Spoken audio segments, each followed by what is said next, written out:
All right, we've been talking about the warmth. Obviously, it was a record day. Try to take advantage of it, or hopefully you did, because rain and colder temperatures, they're on the way back. It's weird to see the changes. Yeah. Certainly going to have some changes tomorrow, but next week looks much colder. We're looking off to the east right now, waiting to see if we see that rocket just took off from Cape Canaveral. It's about 2 minutes into its launch.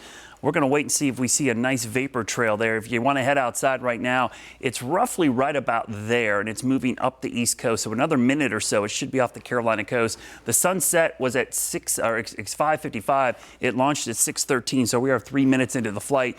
It could be illuminated by the setting sun behind us over the western horizon. As it gets higher up in the sky, the chance of seeing it is going to be more likely. It's still warm out there, so a good night to get out and check that out. Temperatures in the low 70s, clear skies as well. But tomorrow morning, get ready for a change. 40s when you wake up. We were in the 50s this morning.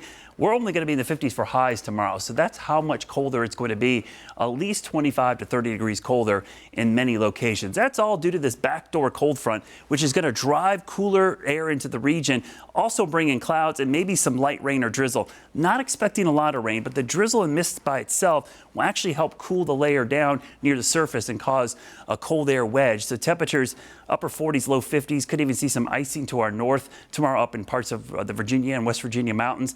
We will dry out for Thursday and Friday. This front won't do much other than dry us out and allow for temperatures to get back into the 60s and 70s. But look at tomorrow, only in the 50s with mostly cloudy skies. So not only is it going to be colder, it's not going to be as sunny as it was today. The warm air getting pushed down to the south by next week. Colder air is going to start to filter in, but we're going to be in the battleground between the warm air to the south, the cold air to the north. And that means next week, several storm systems moving across our region, but we're going to be mainly technically on the warm side. I say that because it's going to be rain, but it's not going to be a warm rain. This is going to be a cold rain setting up next week. That front this weekend cools us off. So there's the ridge of high pressure to the north. Look at the rain to the south and snow to the north. We're close enough. We get maybe some wintry mix in the mountains and foothills, likely some ice, but otherwise a cold rain. I'm talking 40s and rain and maybe low 40s for most of next week. Some of this rain is going to be heavy, especially in Tennessee and into the mountains. So we got to watch this. If this axis of heavy rain